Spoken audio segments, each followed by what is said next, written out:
আসসালামু আলাইকুম। টপ নিউজে স্বাগতম। জানিয়ে দিচ্ছি এই মুহূর্তে আমাদের হাতে থাকা সর্বশেষ সংবাদ আপডেট। শুরুতেই থাকছে, এবার জামায়াতকে নিষিদ্ধ করার আহ্বান জানালেন আলাল। আরো থাকছে, আগামীতে শাপলা হবে নৌকার বিকল্প সরোয়ার তুষার। সর্বশেষে থাকছে, জাতীয় নির্বাচনে কয়েদিরাও ভোট দিতে পারবেন নির্বাচন কমিশনার। এতক্ষণ শুনলেন আপডেট সংবাদগুলোর শিরোনাম, এবারে বিস্তারিত। এবার জামায়াতকে নিষিদ্ধ করার আহ্বান জানালেন আলাল। ৭১ মানবতা বিরোধী অপরাধে জড়িত থাকার দায়ে এবারে জামায়াতকে নিষিদ্ধ করার আহ্বান জানিয়েছেন বিএনপি চেয়ারপারসনের উপদেষ্টা মোয়াজ্জেম হোসেন আলাল। শনিবার ১ নভেম্বর দুপুরে জাতীয় প্রেস ক্লাবে এক অনুষ্ঠানে এই মন্তব্য করেন তিনি।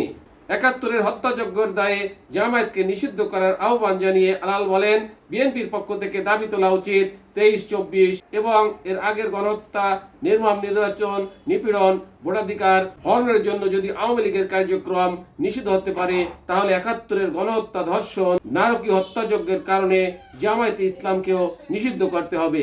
তাদের কর্মকাণ্ড নিষিদ্ধ করতে হবে। একই অপরাধে দুরকম বিচার হতে পারে না।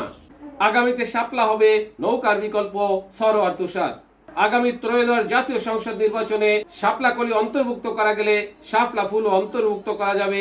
নির্বাচন কমিশন যেহেতু শাপলা কলি অন্তর্ভুক্ত করেছে, এ কলি কয়েকদিন পানিতে ভিজালে ফুল ফুটবে। এনসিপি শাপলা প্রতীক নিয়েই নির্বাচন করবে বলে মন্তব্য করেছেন এনসিপির যুগ্ম আহ্বায়ক সরোয়ার তুষার। তিনি বলেন, আগামীতে শাপলা হবে নৌকার বিকল্প। শুক্রবার ৩১ অক্টোবর সন্ধ্যায় ফরিদপুরের অম্বিকা মেমোরিয়াল হলে বৃহত্তর ফরিদপুর অঞ্চলের সমন্বয় সভায় তিনি এই কথা বলেন।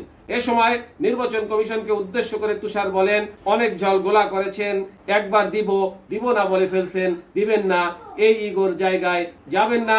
তিনি বলেন, এই নির্বাচন কমিশন বিশেষ দল দ্বারা প্রভাবিত, এদের দিয়ে আগামী নির্বাচন সুষ্ঠুভাবে হবে কিনা তা নিয়েও সংশয় দেখা দিয়েছে। জাতীয় নির্বাচনে কয়েদিরাও ভোট দিতে পারবেন নির্বাচন কমিশনার।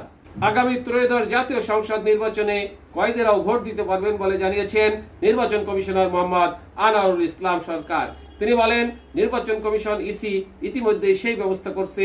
এছাড়া ৩১ অক্টোবর পর্যন্ত যাদের বয়স ১৮ বছর পূর্ণ হয়েছে তারাও ৭১ নির্বাচনে ভোট দিতে পারবেন বলে জানান তিনি। শুক্রবার ৩১ অক্টোবর দুপুরে পটুয়াখালী সার্কিট হাউসে স্থানীয় গণমাধ্যম কর্মীদের সঙ্গে আলাপকালে সব কথা বলেন নির্বাচন কমিশনার।